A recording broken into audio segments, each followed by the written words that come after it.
At Home with Lucas here. Welcome to the channel. Today we're going to be talking about Stella Blue Coffee, and in particular we're going to talk about their Electric Avenue blend. Yes, people, just like the song I wish I could play, but I would get demonetized. No! Yeah, I can't do that. So this is a pre-ground coffee, but it is their dark roast. And if you follow this channel, you know I've started off with their blonde, I went to their medium, and now we're at the dark roast. I am someone in particular who absolutely loves a dark roast. I think it has the most caffeine, I think it has the most flavor, and I think it's something that most people enjoy, whether that is black or with cream. You will enjoy a dark roast. It is something that hits you right away and tells you you're drinking coffee, people. But enough jibba jab. This is going to be a pour over review of this coffee. We don't have to grind anything up, so it's going to be pretty simple. We're just literally going to make a pour over and get a sippin'. So let's jump into this review. I am so excited. All right, let's take a look at this bad boy right quick. So up the top, you have Best By date right there. Blue Coffee, that's what's up. They have their stamp of approval for the Rainforest Alliance right there. That is such a cool, I love their artwork. It's so cool, it's so fresh. Ground Coffee, Electric Avenue. Of course, I think of the song. Dark Roast, 100% Arabica coffee. This is a 12-ounce bag. Okay, so you got dark and subtle smokiness. That is really cool. All right, let's check the one-way valve. So there's a little bit of poofiness in the bag. That could be because this was freshly ground. Ooh, that smell is oddly, the first thing that comes to mind is actually Folgers, believe it or not. That is really funny. All right, let's take a closer look. So this is actually super fine ground coffee, and I like the way that companies are grinding up their coffee nowadays. It allows you to basically throw this into pretty much anything. If you do it in a pour over, it's going to be super strong. If you put it in an espresso machine, it's going to be a little bit under extracted, but it'll still work. If you put this into a Keurig reusable K-cup, it's going to work perfectly. So they really do a good job nowadays of making sure that this is an all-around grind right here. This is going to work in a drip coffee maker as well. So you're pretty much going to be able to brew this up any way you want. If you're out and about camping and you just want to have quick access to coffee, this is the way to go right here. But yeah, the ground coffee is looking great. Of course, I would love to see the bean so I could see if there's any imperfections and whatnot. But as of right now, the look is good. The aroma, like I said, is very much Folgers. That's what I'm getting from this. And yeah, it's really interesting. I don't know why that is. I don't deal with a lot of ground coffee, but this is definitely giving me that Folgers in your cup smell. But nonetheless, coming up, we're going to brew up a nice hot cup of coffee and get this reviewing.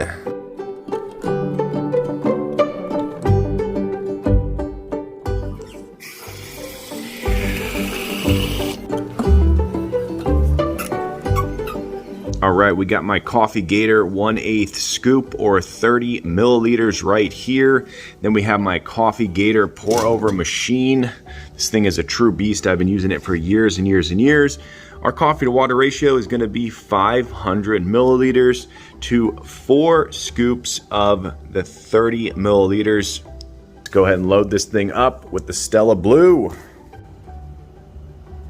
All right, there we go. That is 4 30 milliliter scoops right there. Okay, believe it or not, there's an optimal pour over temperature. If your temperature is over 200, really if it's over 195, you're actually going to scald your coffee grounds and it's going to make the flavor taste absolutely terrible. So I would recommend going back to 190. So just let it cool off, pop the top if you need to, let that steam come out and get it to about 190, and then you're going to be golden. All right, now that we let it cool down to 190, let's get the soak pour going. Here we go. So you basically just want to soak your grounds. It's not really going to tell you much right here. Just make sure it's all nice and soaked. Very similar to a French roast. Very similar to a French press. So just soak it, let it drip down for maybe 20 to 30 seconds, and then you're going to hit it with the first pour, and this is going to tell us a lot about how fresh these beans are, how fresh the quality of the bean and all that fun stuff. So let's get into the first pour, people. Okay. All right. Definitely a dark roast. You can see that for sure. Woo! All right, so it's not looking super fresh right here. Now this is ground coffee, so you're going to deal with the fact that you didn't just grind it up, so the freshness is definitely going to be missing. But this is definitely showing me that it is not fresh whatsoever.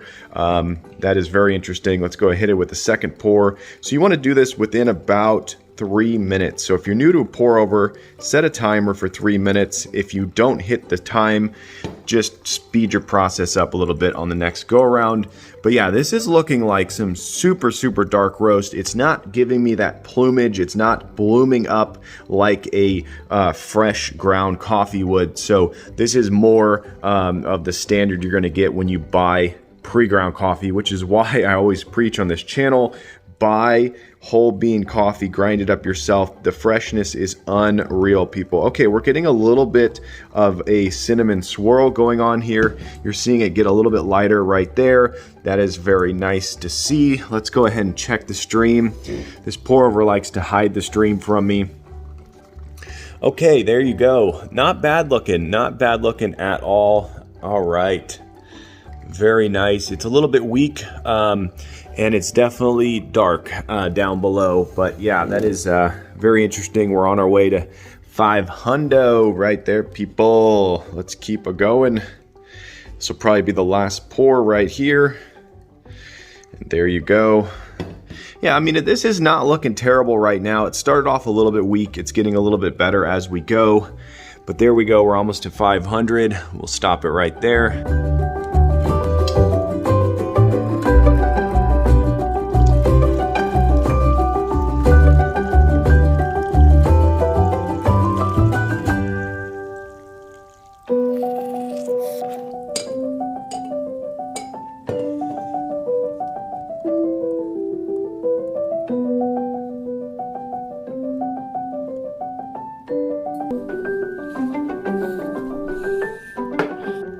Okay, just like everything else out there, there is an optimal sip temperature, people. So get yourself a thermometer, drop it into your mug, and learn that you're drinking your coffee too hot.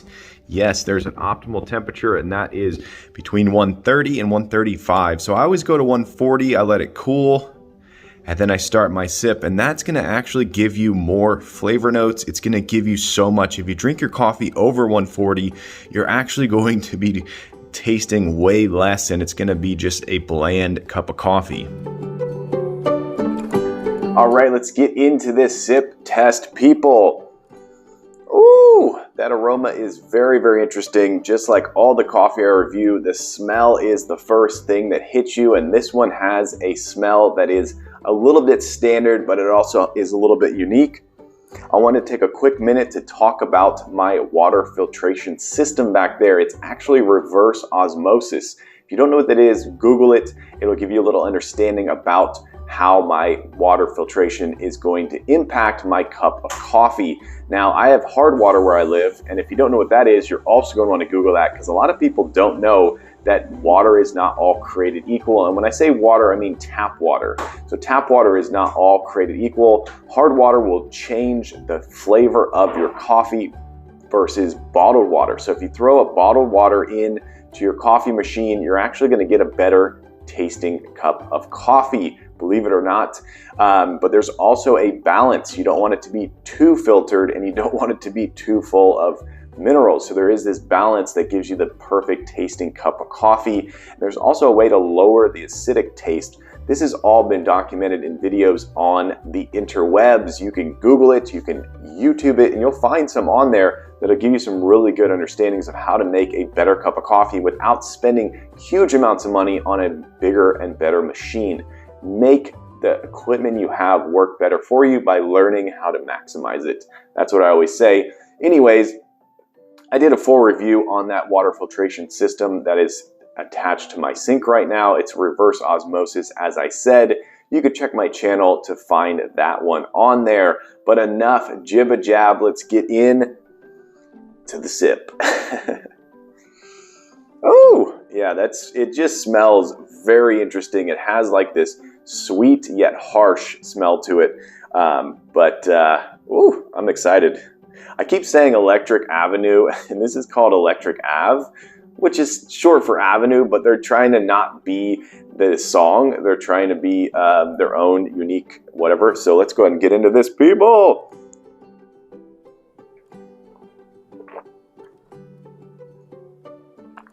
Okay, all right. So, believe it or not, the first hit was that standard cardboardy taste, which I've talked about on this channel a lot. And a lot of pre-ground coffee will give me that. A lot of K-Cups will give me that. It's just a very bland, boring taste. And it's very, the only way I can describe it is, you know, if you smell wet cardboard, that's kind of like the taste, but it's not that bad. Let's get into this some more, people. Yeah, that initial taste is still there. It's a very mediocre taste, and the aftertaste is actually quite bitter. So for a dark roast, it's kind of all over the place. It's not hitting in those standard dark roast flavor notes. It's kind of it's really interesting.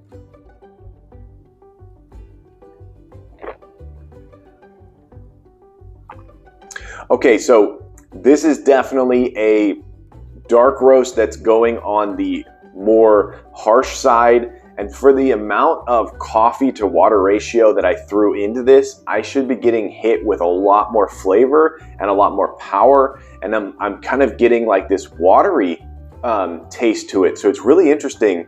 That's very interesting. Wow.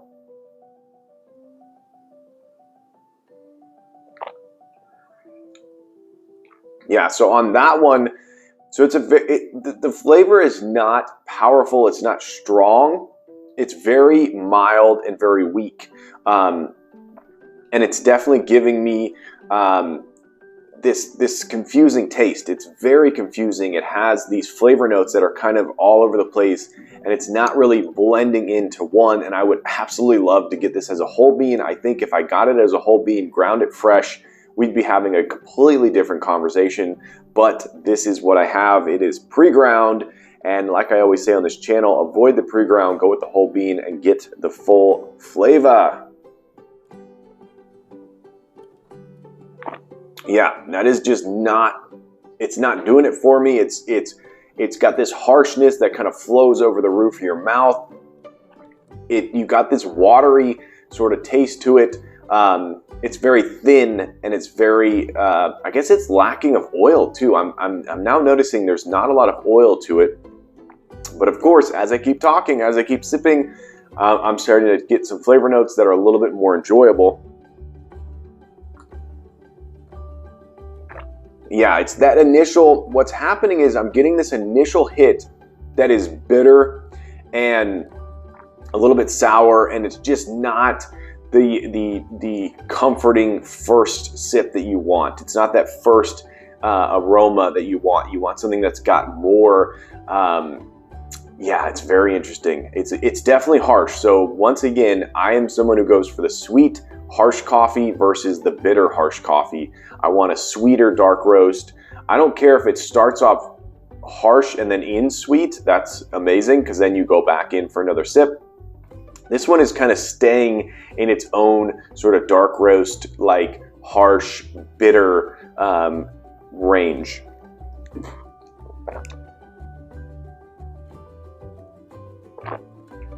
Yeah, it's very consistent though. That's the thing. It's staying consistent with that first hit that is, like I said, that cardboardy sort of taste. And then it starts to open up a little bit more and give you more flavor. There's definitely flavor notes in here. There's definitely a lot of different flavor notes. It doesn't seem to be as well blended as I would like. It's not as well put together as I would like.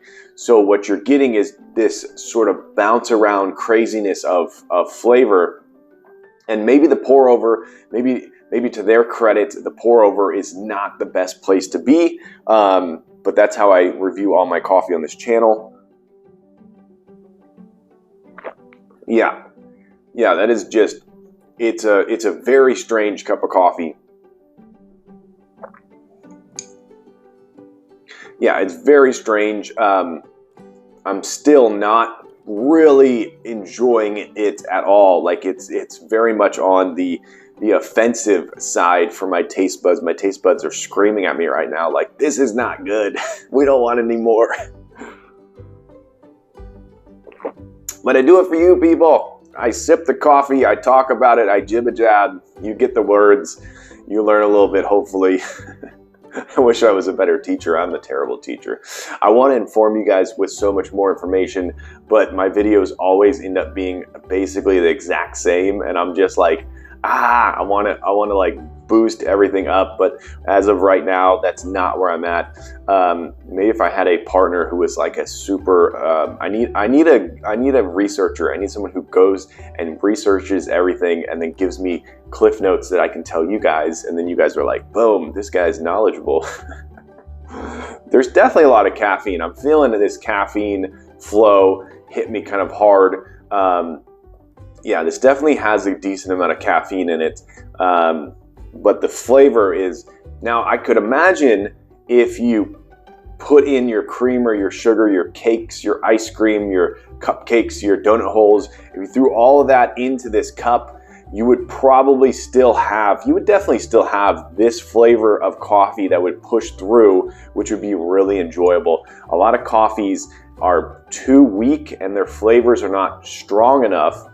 So if you add stuff to it, you taste whatever you added to it. You taste your hazelnut or your vanilla or whatever it is, your caramel, and you don't actually taste the coffee. But I believe that this is going to push through that and you're going to really enjoy it. That's why Starbucks makes their espresso shots so strong and everything is so exaggerated, because they're going to put in all of that stuff and they still want you to have that like natural coffee taste that runs through it. And that's why people like Starbucks coffee so much, and they go back to it with their $3,000 to $5,000 a year that they're paying to that behemoth. Wow.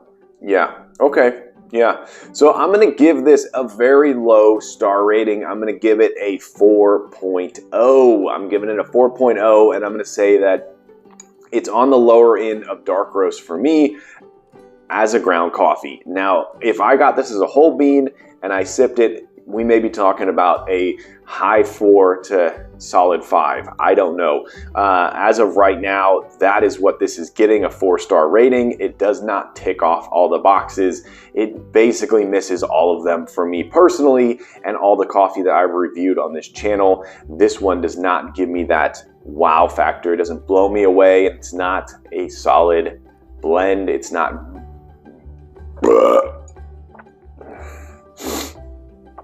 but we have a bonus coming up. Yes, people, I threw this into my Philips Superautomatic, and continue watching to figure out where that star rating lies, because that could be a completely different story. Like I said, this may not be optimal for pour over, but it may be great for something else. Yep, that's a 4-star. Sorry, Stella Blue, I liked your medium roast. Definitely subscribe to this channel if you want more videos like this, people. Woo! Okay, so believe it or not, my Philips Superautomatic can handle ground coffee.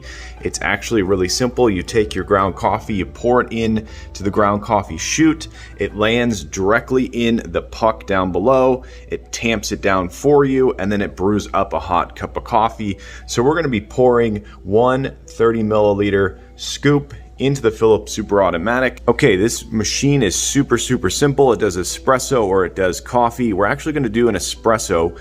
And then what you do is you come over here, you hold down your bean button, and then it's gonna switch it to ground coffee. Now we're just gonna drop this straight in the hopper right here. Okay, now we're gonna pick our water ratio. So we have 3 options right here. We're gonna go with the bare minimum because we only put in 1 scoop. So there we go. We got our espresso cup down here. We're gonna drop this down to espresso mode. We're gonna hit our start button.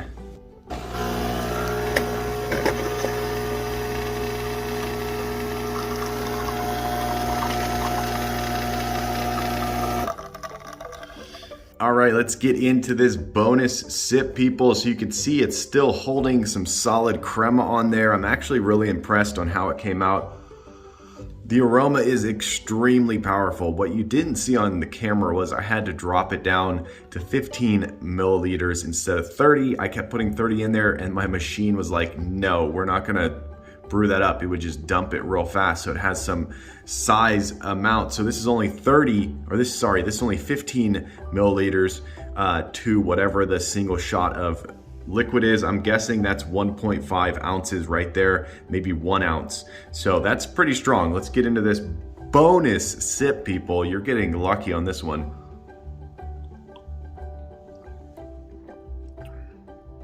Wow.